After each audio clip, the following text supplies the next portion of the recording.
State in Kiambu County in the Republic of Kenya. Our conversations continue, and today we look at an iconic individual, Nelson Rolihlahla Mandela, otherwise known by his clan name Madiba. When the history of the struggle for independence, and particularly the history against the apartheid movement, is written, the name of Mandela stands out. It stands out because although he came later into the struggle through the ANC, he played a critical role. It is important to remind ourselves that the ANC, or the African National Congress, was created in 1912, one of the oldest freedom-fighting movements in Africa, with greats such as Pixley Kaisa Kaseme and, of course, Albert Lutuli. Mandela came in later, and he says himself that the individual who encouraged him to join the struggle was Walter Sisulu. And when he joined the struggle at that time, the apartheid movement was at its very height.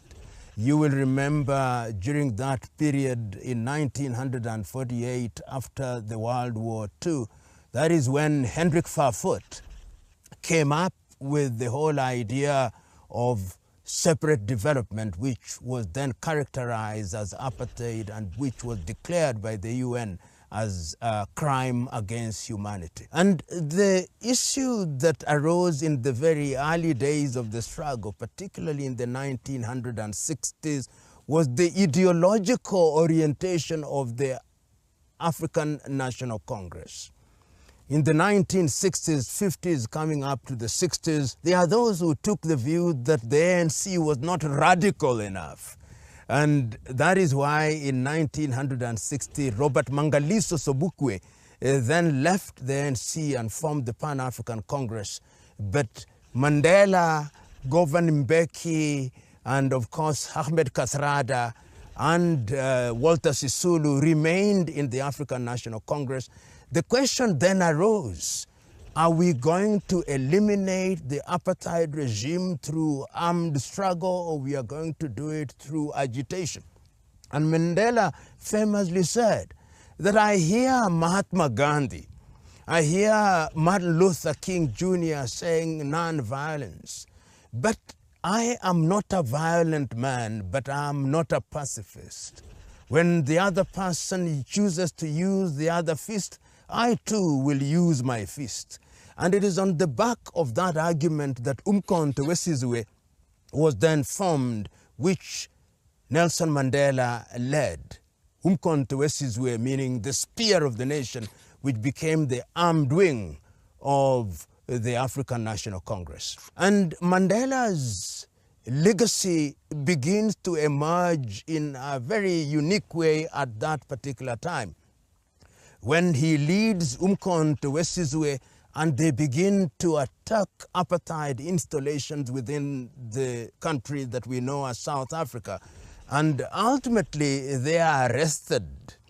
There are quite a number of them, but the most famous that are arrested at that time is Nelson Mandela himself, Govan Mbeki, Ahmed Kathrada, and Walter Sisulu. And one of the biggest trials that ever took place in South Africa is the Rivonia trial. That is when Mandela stands out. In his defense, he issues a statement. He speaks for 3 hours in his defense and issues a statement at the end of it that this is a cause for which I am prepared to die. That is the struggle against apartheid. He takes the view that apartheid must be destroyed and that we must have a South Africa where all are equal, a South Africa where there is no Bantustanization. And we will remember at that time that the apartheid regime after Verwoerd, then of course there is John Vorster, then there is Botha, then there is de Klerk, have already started recruiting some blacks, and they are Bantustanizing the country, where they are creating enclaves where blacks would live. They are already having people who are fifth columnists who are trying to destabilize the struggle. And it is in this regard, therefore, that Mandela is speaking and saying, we want to create a South Africa where we'll enjoy our minerals, a South Africa where we'll be equal, a South Africa where everybody's vote is going to have meaning. At the Rivonia trial, history now tells us that the British were very involved. And in fact, there are elements within the British government who took the view that all the Rivonia individuals who are being tried should be executed. But sense prevails, and it is declared that they will serve for life. That is how they are then taken to Robben Island. And when one visits Robben Island, you'll see the kind of punishment that they went through, particularly during the early days. And Mandela's legacy remains because he becomes iconic as the single person who is ensuring that the apartheid regime is kept on check. But his presence in jail also makes him a focal point. A focal point in the sense that while they have Governor Mbeki, they have Sisulu in jail, they have Ahmed Kathrada, and of course Mandela himself, but they are outside. There are also individuals who are maintaining their legacy. One of them is Mandela's wife, Winnie Madikizela Mandela. She becomes iconic, and when history is properly written, it must be said that if there is any single person who ensured that the Mandela legacy was maintained at the highest level, it is Winnie Madikizela Mandela, who was banned and abused and punished in many ways. And you only have to read A Long Walk to Freedom by Mandela himself to appreciate the role that Winnie Madikizela Mandela played. Of course, there are also others. Governor Mbeki, who is the father of Thabo Mbeki. Thabo is outside of the Republic, and Thabo, of course, also participates in the struggle at that time. And of course, in the case of Walter Sisulu, the wife Albertina Sisulu is also out, and the young daughter at that time, Lindiwe Sisulu, is also out. At Ahmed Kathrada are also people who are operating. And outside, there are younger people who are continuing the Mandela legacy. And you see many of them outside of South Africa. Oliver Tambo is the quintessential ambassador of the African National Union, and they play a big role in ensuring that the story of those in the Robben Island is kept alive. It is instructive that the negotiations begin in earnest while Nelson Mandela is in prison and is identified as the leader, and all the others also accept that he's their leader even when they are in prison. And there, of course, there is evidence to show that before he was released, there were many meetings that were held at that time with a view to finding a pathway for peaceful destruction of the apartheid regime. There were difficult individuals such as Pick Botha, who was a dyed-in-the-wool racist, who took the view that the black man should never get the vote, who took the view that the land that had been taken cannot be returned. Then, of course, that there was the cantankerous John Vorster, who also became the Prime Minister of the Nationalist Party. But things begin to thaw a little with Frederick de Klerk. And that is where you now begin to see the Mandela effect. People don't talk about it as frequently as they should. The Mandela effect outside of the arena, he's in prison and he's already choreographing how all this is going to happen. He's ensuring that Thabo is doing his diplomacy. Thabo is with Gaddafi. Thabo is with Castro. Thabo is with leading thinkers such as Nyerere. Thabo is with Kaunda. Thabo is with Nkrumah.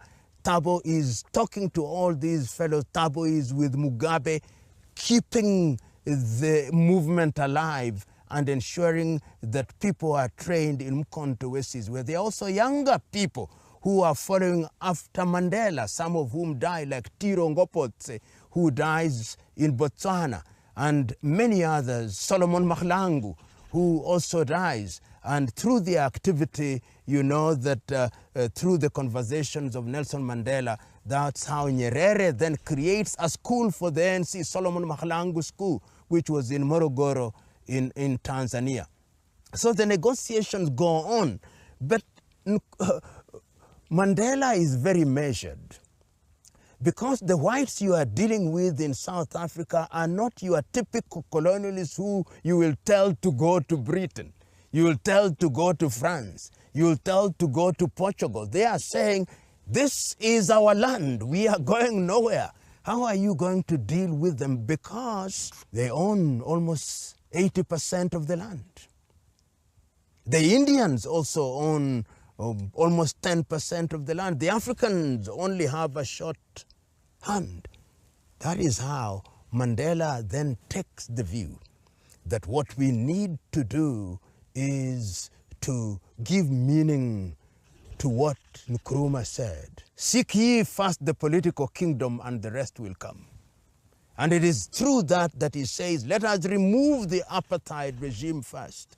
Once we've removed the apartheid regime and we have the vote and we are in power, that is when we will begin to talk about land. And you see the negotiations at that time when he takes younger people.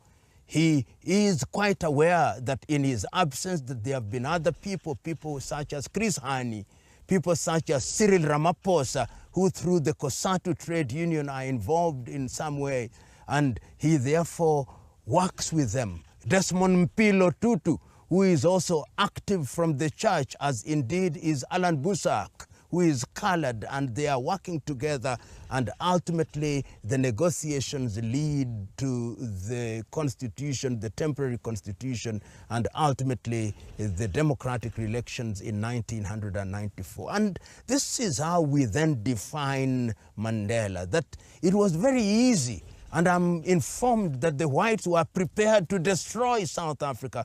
But he told his audience that when you are fighting with a person who holds an egg, which you want, you must be sure that he does not drop the egg. You must be sure that you persuade him to put the egg down. And that is what Mandela did. And that, I think, is the justification for his winning the Nobel Prize. That when the country was at crossroads, when the country would have destroyed, he knew when to give in and when to retreat and when to advance. And that is a legacy that you cannot deny him. Number two, he recognized that you must have an army of young people who are going to work with you. And in that regard, he created an army of young people, and that army of young people is what you've seen, people like Thabo Mbeki, people like Cyril Ramaphosa, people like Tokyo Seswale, people like Chris Hani, and the younger ones such as Lindiwe Sisulu. These are people that came from the Mandela, and he knew when to leave office. Mandela would have died in office, but he said, no, at my age, it is unfair for me to continue. There are younger South Africans, and he told South Africans, I'm going to Kunu in my rural village. Don't call me. When I need you, I'll call you. And the other thing, he knew his friends. He told the Americans, don't choose my friends for me. Where were you when we were fighting? Gaddafi was there for us. Where were you when we were fighting? Yasser Arafat was there for us.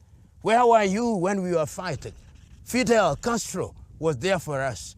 Don't choose for our friends for us.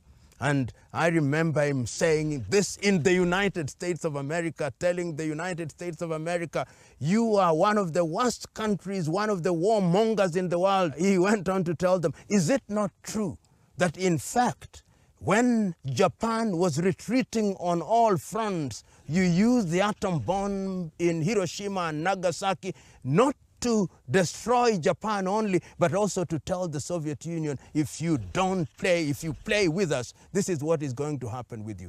Courage. And he famously said, when I say one is courageous, I do not mean that he has no fear.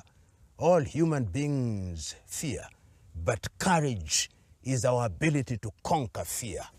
And I think when we remember Mandela, we'll remember that. But there is one outstanding question, the last colonial question, the question of land.